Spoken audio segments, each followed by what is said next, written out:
E aí, beleza? Durante a Segunda Guerra Mundial, no Pacífico Sul, 2 aviões caem em uma ilha, seguidos de perto por seus pilotos que saltam de paraquedas. O soldado americano Hank Marlowe e o soldado japonês Gunpei Ikari. Assim que se veem, os tiros e a corrida começam, e a perseguição os leva da praia para a selva. Hank se vê obrigado a parar quando chega à beira de um penhasco, uma oportunidade que Gunpei usa para atacá-lo com sua espada. Hank para a espada com as próprias mãos e empurra Gunpei, desarmando-o. Mas Gunpei pega uma faca e pula em Hank, com a lâmina a apenas alguns centímetros de sua garganta, quando de repente uma mão gigante e peluda aparece na borda do penhasco, seguida por uma enorme cabeça de gorila que ruge para os soldados. Em Washington, um táxi estaciona em frente à Casa Branca. 2 homens saem dele, Bill Randa, chefe da organização governamental Monarch, e o Dr. Houston Brooks, um geólogo. Eles estão lá para ver o senador Willis, e Brooks não tem certeza se é uma boa ideia, considerando o momento. Mas Randa o lembra de que estão falidos, e esta é sua última chance. O senador os recebe em seu escritório, mesmo estando bastante cético, e os homens começam rapidamente sua explicação. Eles descobriram uma ilha não mapeada no Pacífico Sul, sobre a qual as lendas falam, a Ilha da Caveira, o lugar onde Deus não terminou a criação, notória por todos os navios e aviões que desapareceram lá. Randa acha que os testes nucleares de 54 não foram testes, eles estavam tentando destruir algo lá e que há um ecossistema inimaginável a ser encontrado. O senador ainda acha que é um conto de fadas, então sai de seu escritório, mas Randa e Brooks não desistem e o seguem com mais razões para fazer isso. Há uma missão passando por perto em breve, então eles poderiam pegar uma carona, e há muitas coisas que podem encontrar na ilha. Brooks não tem certeza do que poderia ser, mas seja o que for, eles não podem deixar os russos encontrarem primeiro. Isso consegue convencer o senador, que diz que este será o último favor que fará por eles. Randa acrescenta que precisarão de uma escolta militar. Em uma base aérea americana no Vietnã, todos os soldados estão se preparando para voltar para casa agora que a guerra acabou. Entre eles, os oficiais Glenn Mills, Earl Cole, Reg Slivko, Hellis e seu tenente-coronel Preston Packard. Depois de beber um pouco, Packard volta ao seu escritório, onde é visitado pelo Major Jack Chapman. Parece que Chapman já tem um emprego em seu futuro, mas Packard sente que todas as suas conquistas foram em vão. Mais tarde, Packard recebe uma ligação pedindo que ele se junte à missão de Randa, e ele aceita com muita gratidão. Enquanto isso, em Saigon, Brooks e Randa vão a um bar para contratar um ex-capitão do Serviço Aéreo Especial como seu rastreador. Dentro do bar, encontram James Conrad jogando sinuca e ganhando dinheiro com isso. Seus oponentes ficam com raiva por perder e tentam machucá-lo, mas ele rapidamente os nocauteia usando o taco. Um momento depois, os três estão dividindo uma mesa e tentando chegar a um acordo. Conrad acha que essa expedição é extremamente perigosa, então pede 5 vezes o dinheiro que estão oferecendo, mais um bônus se voltarem. Eles aceitam. Conrad também quer saber exatamente o que estão rastreando, mas Brooks e Randa apenas dizem que querem sua experiência em explorar território perigoso. Enquanto isso, Mason Weaver, uma fotojornalista, está trabalhando em sua câmara escura. Ela recebe uma ligação informando que foi aceita na expedição de Randa, o que a deixa muito animada. Quando perguntada por que está tão interessada nisso, ela explica que diferentes fontes disseram a mesma coisa, o que significa que estão mentindo. Então algo deve estar acontecendo. Alguns dias depois, em Bangkok, todos se reúnem para embarcar no navio. Os soldados não estão muito felizes com essa nova missão, já que estavam ansiosos para voltar para casa quando a guerra acabou. Weaver se apresenta a Steve Woodward, um funcionário da NASA, e depois a Packard, que não é fã de seu jornalismo anti-guerra. O navio finalmente zarpa quando todos estão a bordo, e todos os exploradores se reúnem para ouvir uma palestra de outro oficial da NASA, Victor Nieves. Ele explica que a ilha é cercada por um sistema de tempestade perpétua, que que é o que permite que ela permaneça escondida do mundo exterior. Mas eles devem conseguir passar com os helicópteros militares de Packard. Ele também apresenta Brooks e Randa, além de uma terceira cientista em sua equipe, Sun Lin. Brooks assume a explicação então, dizendo que usarão explosivos para criar vibrações que os ajudarão a mapear a ilha. Então é a vez de Chapman. Ele explica que a interferência da tempestade bloqueará todo o contato de rádio. Eles estarão por conta própria. Ele avisa que 3 dias depois os encontrará na extremidade norte da ilha. Essa é a única janela de partida segura por um período desconhecido de tempo, então ninguém deve perdê-la. Uma vez que todos são dispensados, Conrad e Weaver exploram o barco e se encontram. Ambos desconfiam das razões que foram dadas para esta expedição e questionam o raciocínio um do outro para estar lá também. Não demora muito para chegarem à localização da ilha e a tempestade parece muito mais desagradável pessoalmente. Randa quer atravessá-la, mas Nieves não. Eles deixam a decisão para Packard, que decide que eles vão entrar. Todos os soldados e as equipes civis embarcam em uma frota de helicópteros e decolam voando suavemente no início. Assim que entram na tempestade, porém, as coisas se complicam. Raios constantes devem ser desviados e os helicópteros são continuamente sacudidos. Mas Packard é experiente e consegue manter a calma, guiando sua frota com um discurso sobre Ícaro, até que passem em segurança.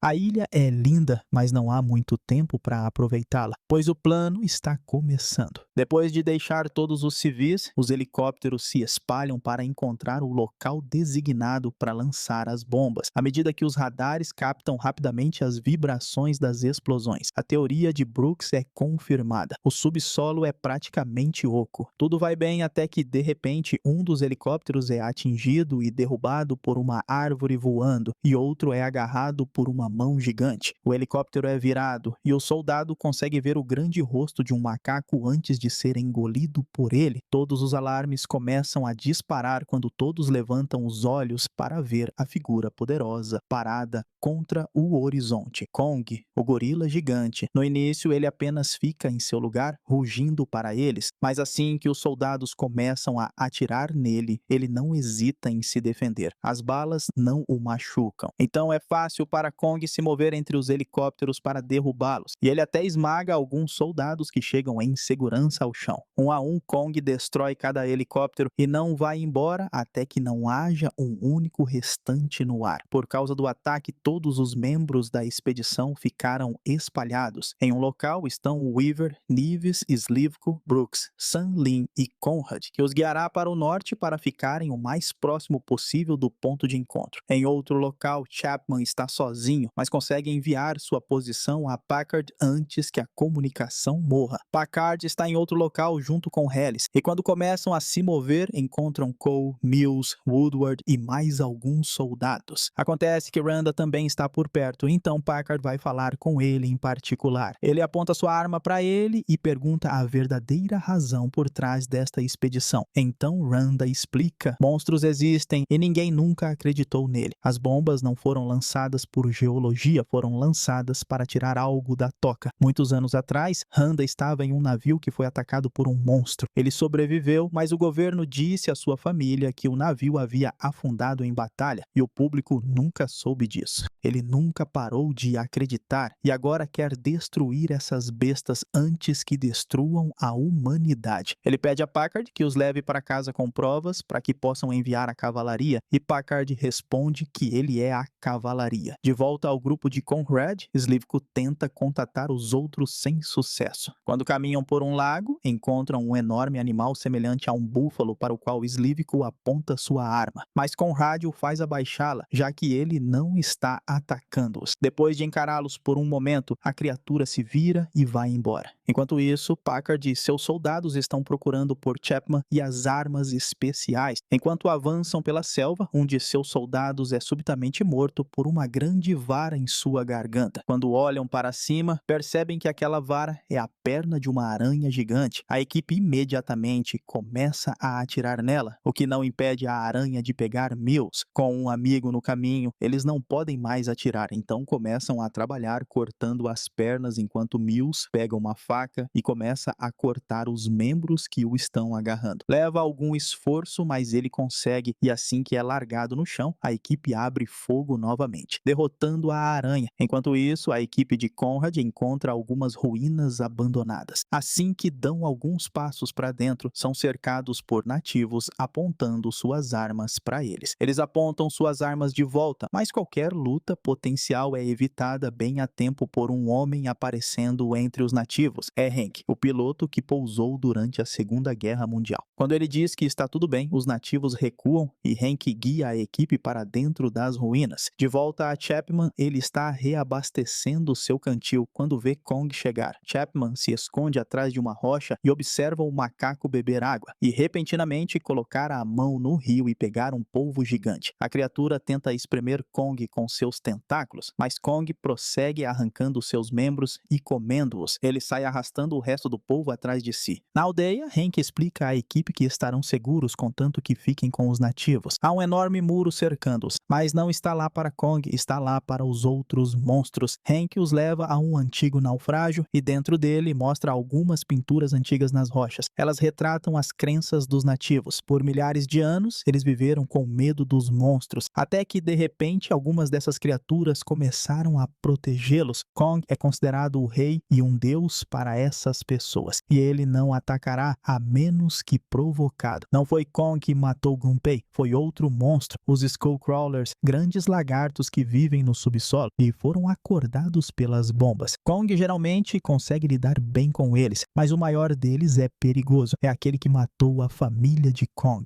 Conrad muda de assunto e conta a Hank sobre a equipe que virá resgatá-los em 3 dias, mas Hank diz que seria impossível chegar à extremidade norte da ilha em tão pouco tempo, pelo menos não a pé. Enquanto isso, a equipe de Packard está caminhando por um pântano quando vem um grupo de pássaros estranhos. Eles não os atacam, mas Packard atira em um de qualquer maneira, assustando todos os outros. Os soldados estão ficando nervosos, inseguros se chegarão a tempo, mas Cole pede que confiem em Packard. De volta a Conrad e companhia, Hank conta que ele e Gunpei começaram a construir um barco antes dele morrer. Agora, a equipe o ajudará a terminá-lo para que possam alcançar a equipe de resgate a tempo. Enquanto todos trabalham nos reparos, Weaver interage com os nativos tirando fotos deles. É então que ela ouve um barulho vindo do outro lado do muro e vai investigar. É uma daquelas criaturas semelhantes a búfalos que ficou presa sob um avião. Ela tenta ajudar, mas não tem força para mover um avião inteiro sozinha. Felizmente, Kong chega e o levanta. Ele a encara por um breve momento antes de sair, aparentemente aprovando suas ações. Durante a caminhada em busca de Chapman, a equipe de Packard encontra a mancha de sangue que Kong deixou em uma montanha. Agora eles sabem que a criatura pode ser ferida e até morta. Enquanto a equipe de Conrad continua trabalhando no barco, Chapman ainda tenta se comunicar pelo rádio, mas não funciona. Ele se senta em um grande tronco para descansar, mas o tronco se move e revela que não é uma árvore caída, é uma criatura que parece uma. Chapman atira nela, o que a assusta, mas também chama a atenção de outro monstro. Ele mal tem tempo de se virar antes que um Skullcrawler o devore. A noite cai. Na aldeia, enquanto outros conversam, Conrad e Weaver olham para a aurora boreal. Ela tenta tirar uma foto, mas sua lanterna quebrou. Então Conrad empresta seu isqueiro, um presente de seu pai que lutou na Segunda Guerra Mundial. Ele era seu herói. Na selva, a equipe de Packard está montando acampamento e Randa diz a ele que esse plano é loucura.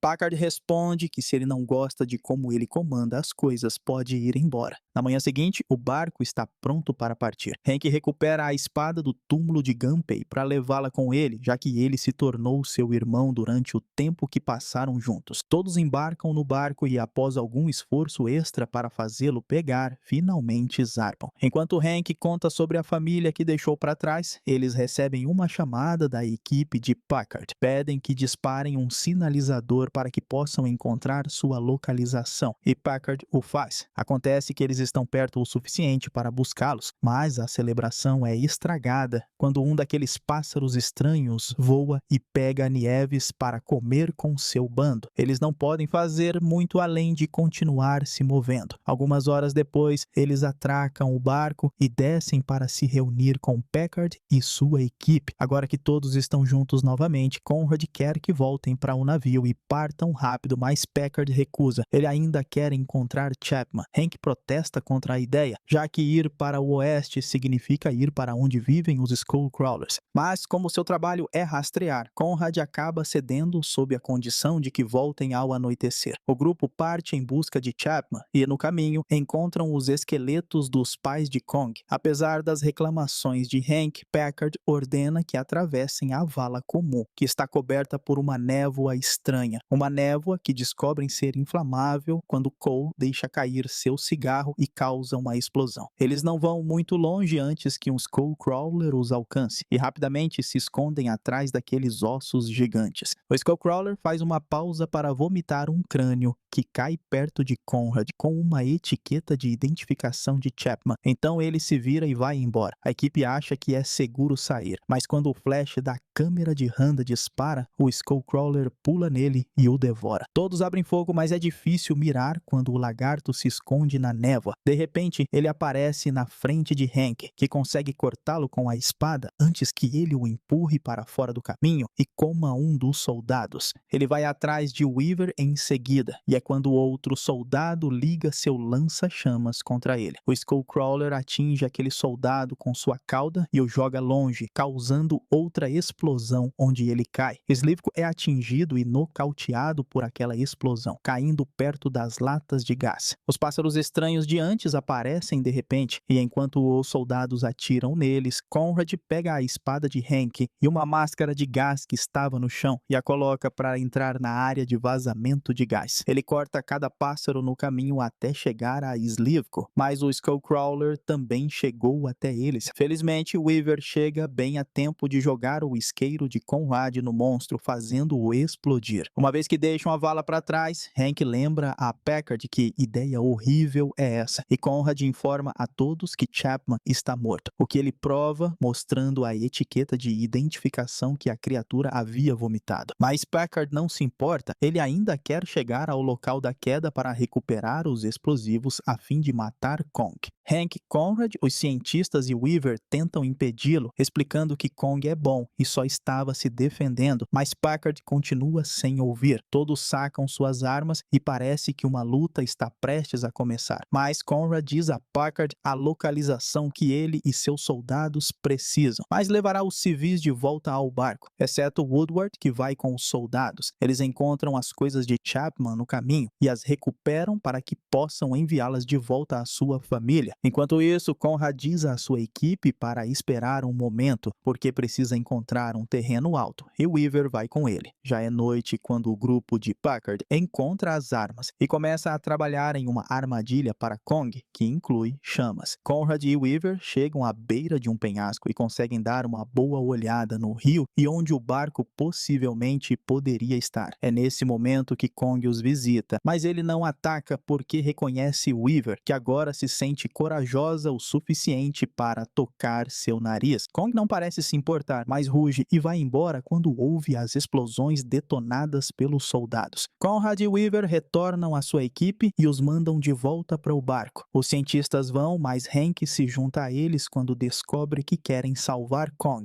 Enquanto isso, Kong alcançou os soldados e está pronto para lutar. Ele corre até eles na água, mas Packard joga uma tocha e inicia um anel de fogo ao redor do macaco. No início parece que Kong está com tanta dor que é incapaz de se mover, mas eventualmente ele passa pelas chamas e esmaga Woodward com a mão antes de cair no chão. Packard pede a seus soldados para colocar suas cargas, mas seus olhos estão hesitando depois de ver Kong sofrer. Enquanto todos agarram os detonadores, Conrad, Weaver e Hank chegam para impedi-los. Soldados e civis apontam suas armas uns para os outros enquanto Packard divaga sobre o trabalho sujo de de um soldado. O grupo parece estar em um impasse, pelo menos até Slivko passar e apontar para Packard. Conrad declara que acabou, mas é interrompido por um barulho na água. É o maior Skullcrawler. Todos fogem, exceto Packard, que fica para trás para acionar o detonador com a intenção de matar Kong, mas acaba sendo esmagado por ele quando acorda. Kong enfrenta o lagarto em batalha, mas logo é dominado. O sol nasce enquanto o grupo chega à beira da ilha. Eles enviam Weaver para disparar um sinalizador que Brooks possa ver enquanto trabalham em uma distração para ganhar tempo. Conrad e os soldados começam a correr enquanto o Skullcrawler inicia sua perseguição. Cole decide ficar para trás e se sacrificar com a intenção de explodir seus explosivos quando o lagarto chegar perto o suficiente, mas é empurrado pela cauda dele. O Skullcrawler está prestes a pegar o resto da equipe quando Kong reaparece, socando e esmagando o lagarto tantas vezes quanto possível, enquanto Weaver alcança um lugar alto e dispara aquele sinalizador. Depois de mais alguns golpes, incluindo um com uma árvore, Kong é empurrado para trás pelo Skullcrawler e acidentalmente cai em algumas correntes que o prendem. O lagarto está prestes a matá-lo quando os cientistas chegam com o barco atirando suas armas no Skullcrawler, enquanto os soldados sobem a bordo. Entre eles e um sinalizador que Weaver atira no pescoço dele, conseguem distrair o monstro tempo suficiente para Kong se libertar das correntes e usar uma para atacar seu oponente, atingindo o Skullcrawler com ela antes de agarrá-lo e esmagá-lo contra a montanha, o que faz o Weaver cair na água. Kong a vê e corre para nocautear o lagarto com alguns golpes antes de colocar a mão na água para resgatar Weaver. Ele atira justo quando o Skullcrawler retorna, pulando em Kong e agarrando seu pulso com a língua. Kong aproveita a chance para agarrar a língua e matar o Skullcrawler, arrancando suas entranhas. Quando ele abre a mão, Weaver está bem, então ele a coloca gentilmente no chão, onde Conrad vem verificar como ela está. Juntos, eles assistem Kong dar um último olhar antes de partir. Momentos depois, todos estão no barco, navegando para o ponto de encontro. Eles estão preocupados que o lugar mude quando a notícia se espalhar, mas prometem que não dirão nada. Enquanto uma frota de helicópteros chega para resgatá-los, Kong ruge. Mais tarde, Conrad e Weaver acham que foram capturados pelos militares, mas são apenas Brooks e Sunlin, que explicam que encontraram imagens de uma caverna que mostram outros reis monstros como Kong. Os desenhos representam Godzilla, Mothra, Rodan e King Ghidorah, que está em batalha com Godzilla na última imagem. Terminando assim Kong, A Ilha da Caveira, filme de fantasia e aventura de 2017. E eu espero você no próximo vídeo.